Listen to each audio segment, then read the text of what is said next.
어떻게 보면 지금이 쉽게 창업할 수 있는 좀 시기적으로 기회인 것 같아요.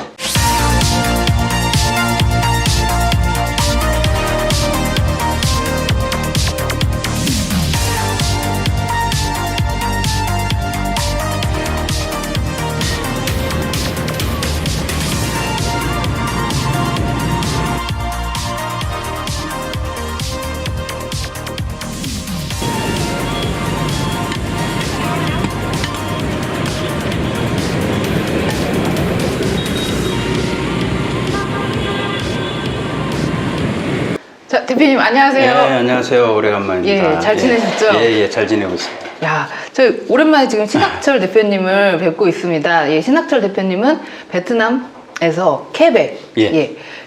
외투법인 전문가, 부동산 전문가로서 활동하고 계시죠? 예. 예, 대표님 그래서 지금 오랜만에 뵙고 지금 요즘 어떤지 좀 들어보고 싶어요. 예. 현재 그 베트남의 그 경제 시장이랄까? 예. 좀 분위기가 어떤가요? 뭐 지금 한국도 상당히 경제가 어렵습니다. 어렵죠. 베트남도 지금 이제 시작하고 있다고 지금 판단이 되는데요.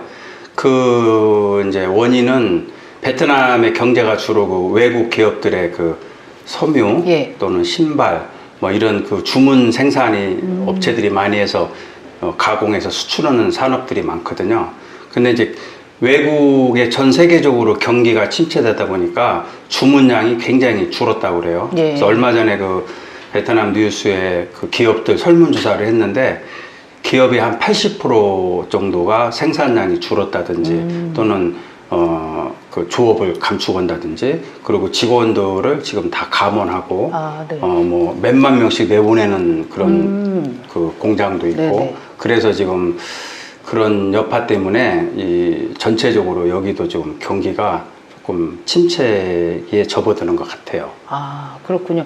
아무래도 우리가 이제 코로나 겪으면서 이렇게 아주 좀 이렇게 뭐라 해야 되나 쭈그리고 살았는데 그게 지금까지도 계속 더 이어지고 있다. 한국이나 베트남이나. 펴질 줄 알았는데 또다시 이게 뭐 미국에서 금리 올리고 막 이렇게 하면서 지금 경기 침체가 베트남도 오고 있어요.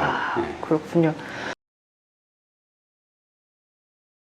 그동안에는 사실 이제 그 코로나 봉쇄하면서 또 관광이 열리면서 여러 가지 우여곡절이 많았죠. 이제 최근에 그 한 몇 개월 전만 하더라도 가짜 또는 그 허위로 만든 노동 워커 및 노동 거주증 이런 거 대대적으로 단속해서 거의 다 내보냈고요. 그리고 그와 관련된 공무원들 지금 다 그만뒀지만 전부 지금 추적해서 다 지금 조사 받고 있고 지금 연일 뉴스에 나오고 있어요. 추적까지 해서. 그리고 그만뒀어도 처벌합니다. 지금은. 그리고 이제 또 그 다음에 이어서 그 외투법인, 투자 외투법인도 법인만 만들어 놓고 실제 창업을 안 하고 그걸 이제 코로나 여파 때문에 얘네들이 그냥 놔두고 있다가 지금 코로나가 끝난 지 꽤 됐잖아요. 그래서 코로나가 끝났음에도 1년, 2년 이상 계속 창업하지 않고 사실상 페이퍼 컴퍼니, 이 페이퍼 컴퍼니도 다 정리해서 거의 다 지금 이제 정리가 된 상태고요. 그러면은 뭐 창업을 하겠다고 해서 외투법인을 세웠는데 실제로 안 하고 있다가 근데 여태까지는 코로나였기 때문에 어느 정도 봐주다가 지금은 이제 그걸 조금 그렇죠. 이제는 이제 강화하겠다. 2년 이상 계속해서 창업을 안 하고 있으면은 이제 그동안에 다 회사 주소지에 방문도 하고 그래서 세무서에서 다 조사해가지고 지금 일단락이 어느 정도 됐어요. 되고 이제 아시다시피 8월 15일 날 이제 그 이비자가 90일로 연장되면서 이제 그 비자 정책이 많이 이제 바뀌고 지금은 이제 그 어떻게 보면 새 부대에 새 수를 담는 그런 시기라서 조금 완화되는 느낌? 그럼 베트남 비자 정책에 좀 어떤 새로운 변화가 있단 말씀이세요? 지금 무비자 15일은 우리나라 15일 받던 11개국인가요? 여기는 지금 45일로 연장해서 확대가 됐고 이 비자는 한 달짜리 단수해서 이제 90일로 해가지고 단수 복수 이렇게 지금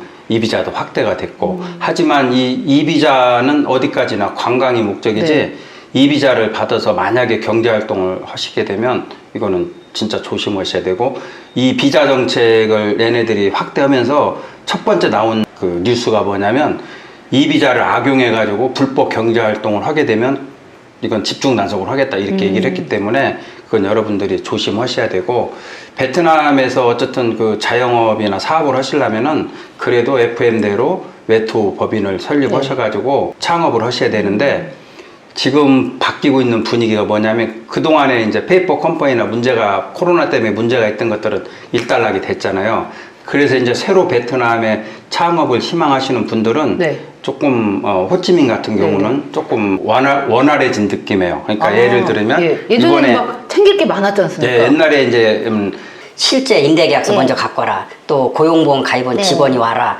또 자본금 증명을 해와라. 이런 여러 가지 창업하기도 전에 이걸 먼저 한다는 게 조금 아이러니한 점이 있었죠. 불합리한 점. 근데 지금은 이제 그런 거가 안 따집니다. 지금은 인터넷 접수로 되고, 그래서 고용보험 가입한 직원이 없어도 인터넷 접수가 가능하고, 그리고 자본금도 주식 인수 방식을 이용해서 좀 더 편하게 한국에서 그 1억 5천만 원의 자본금을 외화 송금을 안 하더라도 베트남 내에서 주식 인수 방식으로 법인을 설립하실 수가 있어요. 그래서 이제 그런 방식으로 하게 되면 지금 만약에 베트남에 창업을 생각하고 계시면 어떻게 보면 지금 이렇게 처음 막 시작할 때는 좀 원활한 점이 있으니까 지금 오셔서 법인 설립 진행하시고, 법인 나오는데 한 2달 정도 걸리거든요. 그리고 초청장까지 받아서 정당하게 그 상용비자로 초청비자로 입국하시는데 3개월, 그러면은 3개월 있다 들어오셔가지고 법인 접수하시고 3개월 있다 초청장으로 들어오셔서 이제 2년짜리 거주증을 받으시고, 그리고 그때부터 이제 직원도 뽑고 사업장도 알아보시고 시장조사 하시고 해서 한 2, 3개월 준비하셔가지고 내년 봄쯤 창업하시면 좋지 않을까. 어떻게 보면 지금이 쉽게 창업할 수 있는 좀 시기적으로 기회인 것 같아요. 어떤 강화됐던 정책이 조금 약간 부드러워졌으니까 지금 그러니까 지금 하시면 조금 더 수월하게 가능하다. 그러니까 전에는 사람 코로나 때문에 이게 원칙이 잘 안 지켜졌잖아요. 그러니까 그 안 지키던 기업들은 다 정리가 됐고 이제 새로 시작하니까 지금은 조금 창업이나 법인 설립이 좀 쉽죠. 그러면은 또 저희가 생각하기로는 그때는 그랬고 지금은 또 이랬고, 그러면은 이게 향후에는 또 어떻게 될지 알 수 없다는 말씀인 거죠. 며느리도 모릅니다. 그러면 지금 할 수 있을 때 하는 게 그러니까 베트남은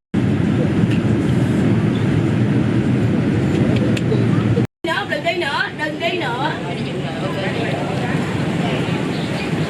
Đừng đi.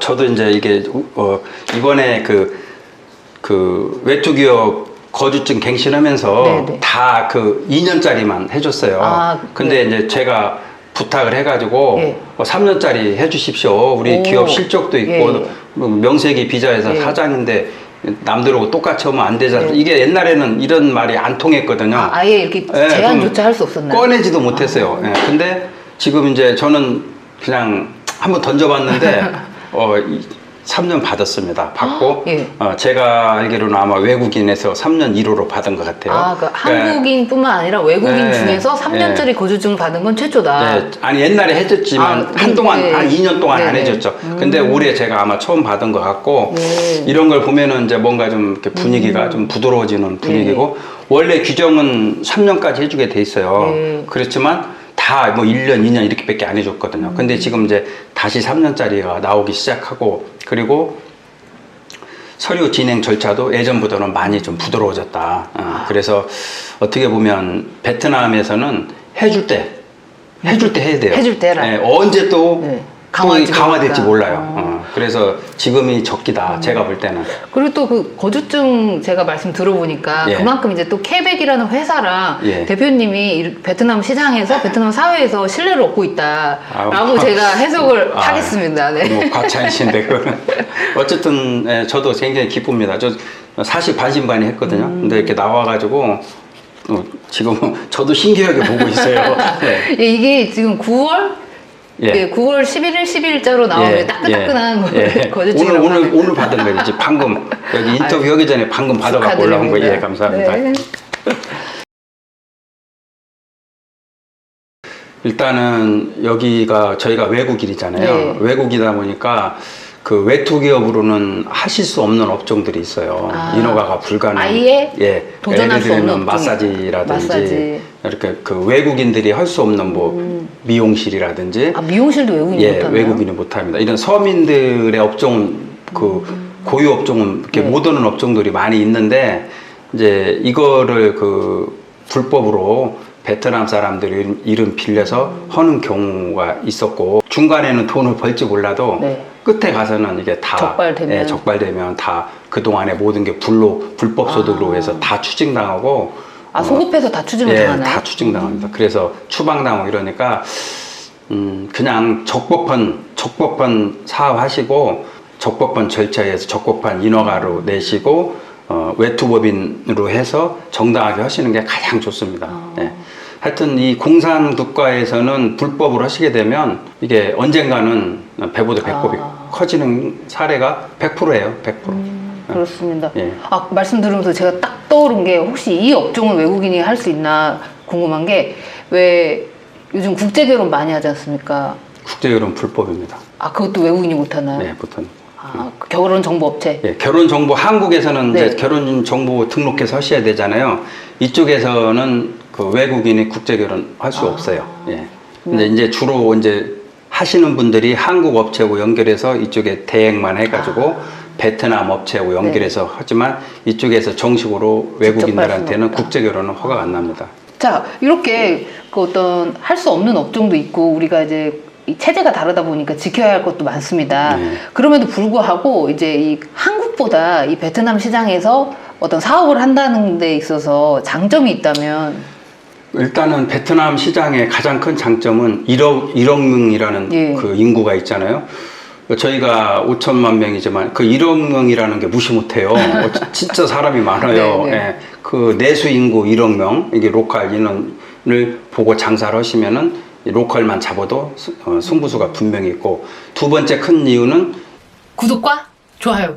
인건비가 아직은 쌉니다. 네. 아직은 인건비가 일반 우리 서비스 업종에 종사하는 직원들은 보통 5, 600만 동. 여기 최저시급이 470만 동인가 그렇거든요. 네. 그러니까 5, 600만 동이 문화돈으로 2, 30만 원 정도면 이제 일반 직원, 그러니까 쉽게 얘기하면 음식점의 서빙을 600만 동 정도만 쓰실 수가 있어요. 그리고 이제 뭐 커피숍 같은 거 네. 창업하셨을 때는 대개 대학생들 아르바이트 시급을 쓰잖아요. 시급 같은 경우는 1시간에 1,000원 정도. 네. 여기 호치민이나 1,000원이고 저기 다낭이나 이쪽 내려가면 1,000원도 안 해요.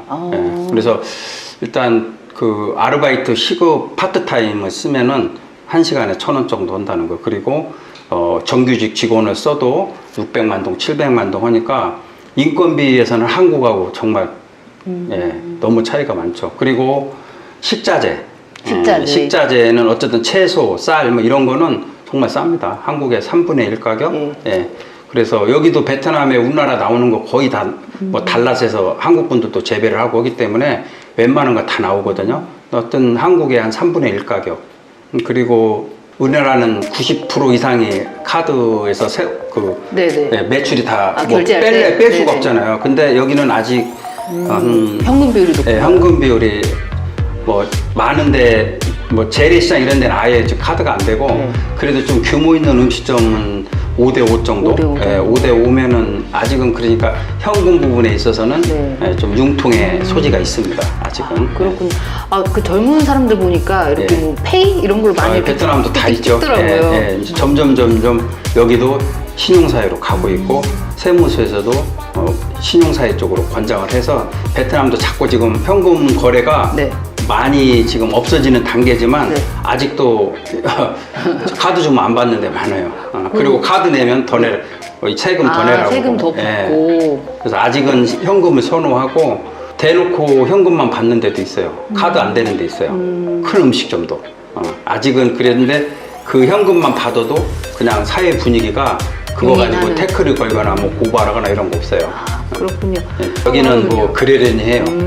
여기 카드 안 받는구나. 그래서 항상 현금 가지고 다닙니다. 저도. 예, 카드 안 되는 데가 너무 많아요.